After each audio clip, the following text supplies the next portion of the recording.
Kaya mga lodi, no, sa mga hindi pa nakakasubok o hindi pa nakakaalam o yung mga gustong mag DIY, no, ang tamang pagkabit nito ay ito, no. Ito natin, no. Ayan, yan. Yung nasa malalim na yan, yan yung nasa ibabaw. Para pag ilan na to, yan, pagka hinigpitan yan, bumubuka ito. Yan, bumubuka. Pero sa kaso nito, ito binaliktad ko dahil yung bolt natin ay maiksi. So meron pa kasing 1x2 na tubular na ikakabit dito, kaya binaliktad to para mas mahaba yung magiging kapit nito. So ayan. Pero yung tama talagang pagkabit niyan ay yan, pag ganito, ganyan talaga tama niyan. Yung pwede nyo naman baliktarin kapag maiksi itong bolt nyo para mas mahaba yung nakakapit. So mga lodi, sa pagkabit nitong expansion bolt, siguraduhin nyo na mas malayo ito. Huwag kayong magkabit dito sa tabi kasi mababasag lang. Dahil ito nga expansion bolt, nag-i-expand ito sa loob.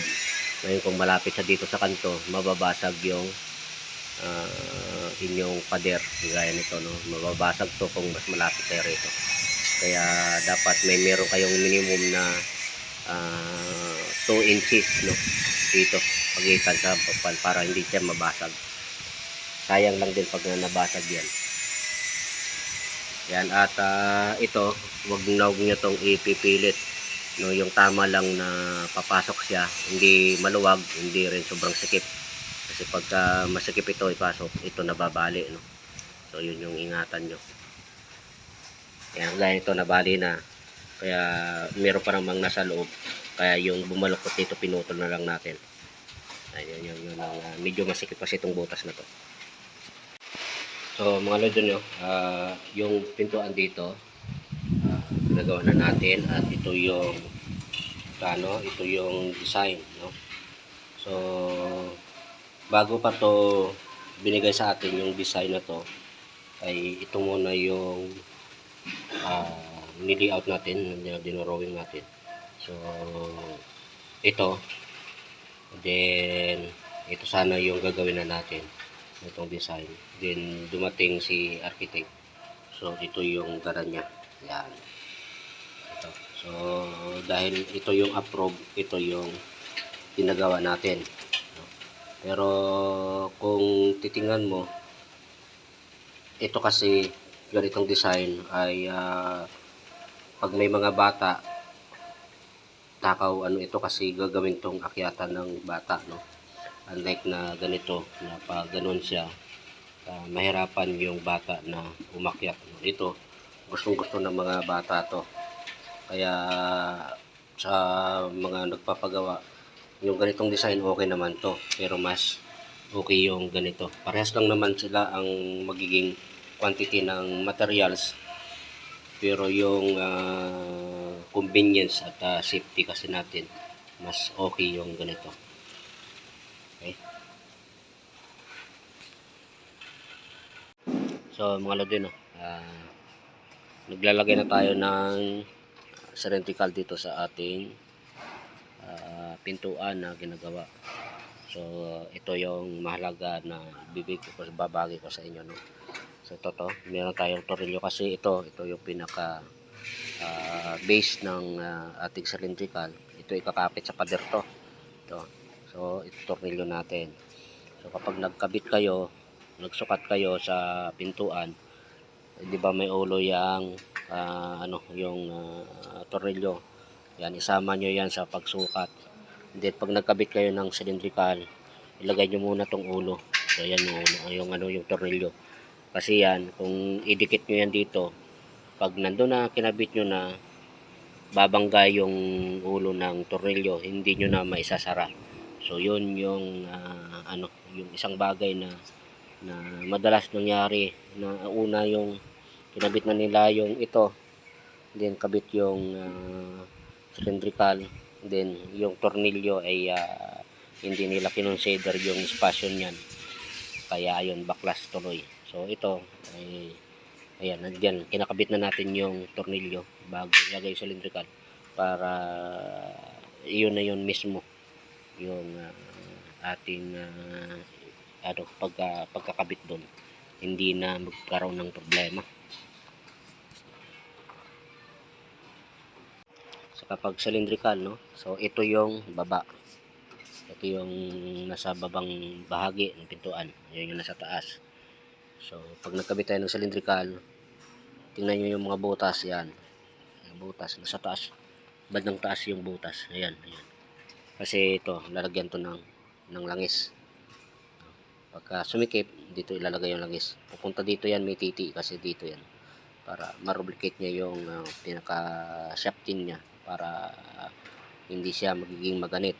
At isa pa, kapag naglagay kayo ng cylindrical, so ito, pabit-bit ito, pabit. Yan, kasi ito yung humahawak ng bigat. Kaya lagi itong nasa baba. Yan. Yan. Tapos sa taas, yun yung pinaka-lock niya. So, yun lang mga lodi, yung laging tandaan sa pagkabit ng cylindrical. So, ganito kami lodi magkabit ng ganitong mga pintuan, no? So, binubuo na muna namin yan sa labas, pati ito. Ayan. Pero ito, bago ikinabit dito sa may cylindrical, ay binutasan na yan. And then, meron ng itong expansion sa loob. Kaya, salpak na lang tayo ng salpak. Hindi na tayo magdadala ng welding dito. So, matibay yan kasi napakalaki ng bolt niyan. So, number 14 na yung 14 mm na yung bolt niyan.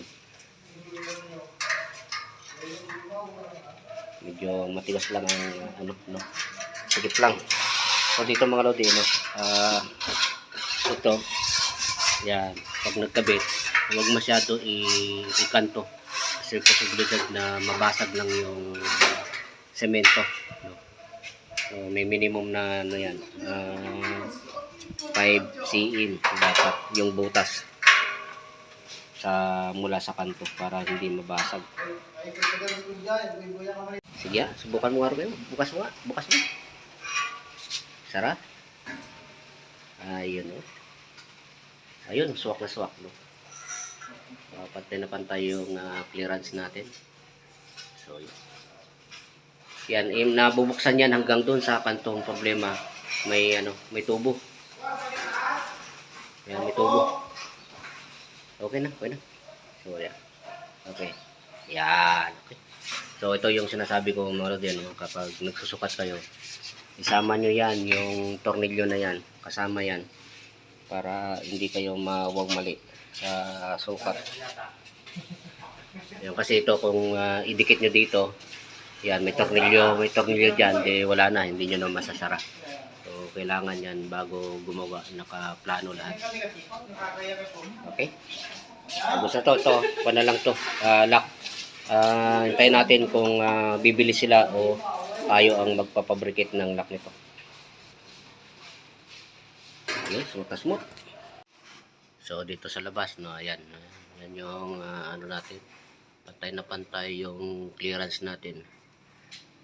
Ibig sabihin, pantay na pantay din tong ating pintuan na ginawa, no? Hindi siya bingkong. So, ito pag binuksan, aabot yan hanggang dito. Ayan, problema to. Hindi natin ma-testing dahil may tubo. Ayan pala. O, ayan. May sasagat pa yan hanggang dun sa pader. Kasi maluwag pa itong maluwag pa to, ayun pa yung kanto. Kaya nabubuksan yan hanggang dun. Okay, basta to. So, okay mga lodi, yung original na plano na binigay sa atin ay ito, no. Ayan. Diretso lang siya, wala siyang dito. So, yung ginawa natin ay minodified natin ng konti. So, ayan yung ginawa natin. Naglagay tayo dito ng ito. Ayan. Tapos ito, dalawa din. So, same pa rin sila ng concept. Nagdagdag lang tayo ng ganito. Sa baba, ganun din. Para kasi kung wala to, mahaba kasi. Pwedeng mabuhay, malambot. Kaya naglagay tayo niyan. And then, yung plano ay 100 mm. So, ito, ginawa lang natin to ng 75 mm. Ito 75 lang kasi yung 100 masyadong malaki na, no? Ito na yun. So sa drawing okay siya, pero sa actual masyado siyang malaki, kaya niliitan natin yan. At ito yung hindi maganda sa ganitong design, kasi pwedeng mga edad na 3 taon, 4 na taon, gagawin nila itong laruan, no? Kasi ito akyat, unlike ng ano ba yung ano dito, ayan, ito yan, unlike ng ganitong design, no, hindi sila makaakyat dito kasi patayo ito. Yan ang magpahiga, no? Makakakyat yan hanggang sa taas. So yun lang yung disadvantage ng ganitong design. So far okay naman, no? So mga lodi, no, gagawa tayo ng lock barrel bolt na tawag dito, para dito sa ginagawa natin pintuan. So may nabibili namang lock ng barrel bolt sa hardware. Ang halaga nun ay 600 plus, depende sa laki, no? So tayo may mga materials naman tayo mapupulot, gawa na lang tayo, sayang din naman. So materials natin ay 20 mm na round bar, saka 3/4 na tubo, yung makapal na tubo. So pag gagawa ng ganito, make sure lang na hindi ilalagpas dito, no? Pag ginano natin, so yun yung lock niya, dito papasok sa konkreto, sa pader. Then pag binuksan natin, hindi naman siya malalaglag dito, so tama lang dito. So ganun mga lodi, no? Yung nabibili kasi sa hardware, minsan hindi magpipit sa paglalagyan natin, kaya nire-repair pa. So ito, sakto na dito. Okay. So dito mga lodi, no, sa ginawa natin dito. So sa mga gustong mag-DIY, so isa-isahin ko na sa inyo. So pag nagkabit ng cylindrical, kailangan ito mayroong allowance, no, kabilaan. Tapos ayan, naka-full wheel tayo dito. Yan, at yan naka-full wheel para hindi basta-basta napupunit. Ngayon dito sa likod. So ayan. So yung ginawa natin dyan, naglagay tayo ng flat bar. Ayan, para mas maganda yung kapit sa kabilaan. At siya rin yung nagsisilbing spacer ng ating cylindrical. So, ayan. Ngayon, pag nagsusukat nito ng pintuan, isama nyo yung gaya nito, may tornilyo, no? Isama nyo yung tornilyo sa pagsukat niyan, para kapag nagbuo kayo ng pinto ay hindi kayo malagay sa alanganin. At pag nagsukat, no, tingnan nyo yung pinakamasakip. Yan gaya sa taas, masikip, no? Masikip. Sa baba, masikip din. So yun ang kuhanan nyo ng sukat, para nang sa ganun, pag gumawa na kayo ng nakagawa na kayo ng pintuan, ay hindi na kayo magtatastas, no? Yung pinakamasikip yung kunin nyo. So ito, gaya nito, may tornilyo, no? Di ba? May tornilyo yan. Isama nyo yan sa pagsukat. So ayan, no? Kasama yan sa pagsukat. So yun yung mga dapat nyong tandaan. So ito yung lock natin, ay napaka simple lang, no? Ginawa na lang natin ito. So yan. Yan. Ngayon, isa pa, sa paglagay nitong mga tornilyo, ito, gaya nito. Halimbawa, ito ay hamba, no? Ito pader. Kailangan yan 2 cm, ay 5 cm yung minimum, para hindi mabasag yung pader kapag naglagay tayo ng expansion bolt o dynabolt. Dahil ito ay nag-i-expand sa loob. So kung malapit tayo dito sa may kanto, mababasag lang yung ating pader, no? So yun. Kailangan pag ginawa ito, yung pintuan nyo, ay may patungan kayo na nakalibel, para pag binuo na, pag kinabit ay hindi siya bangking. So gaya nito, no? Pantay yung clearance, hindi bingkong yung ating pintuan. So yun yung mga dapat nyong tandaan. So ayan. At paganda nito kapag ganito yung cylindrical, pinakakanto nyo ikabit para nabubuksan nyo hanggang dito. Yan. Actually pwede itupi yan. Okay.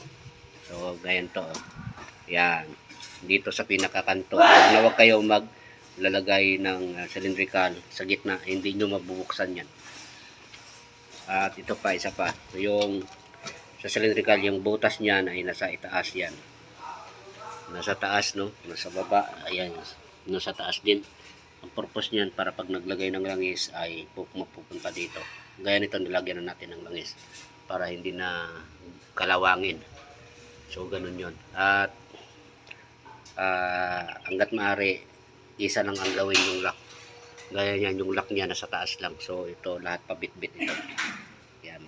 Bit-bit din. Kaya ito, kahit sakyan mo ito, hindi ito tatanggal. Okay? So, yun lang mga lodi, no? So, sana sa video na to ay meron kayong natutunan dito sa paggawa ng pintuan. At sana subscribe na lang mga lodi, no, sa ating YouTube channel at paki-follow sa ating Facebook page kung nagustuhan nyo yung mga video na ina-upload namin. So pagdating pala dito, no, ito naman yung lock natin. Hanggat maaari ilagay nyo sa gitna, no, sa gitna to kasi yung lock na ito kung nandito sa gilid baka pukpukin lang itong pader, mababasag, mabubuksan na. Kaya kung dito na sa gitna ay hindi yan basta-basta nababasag.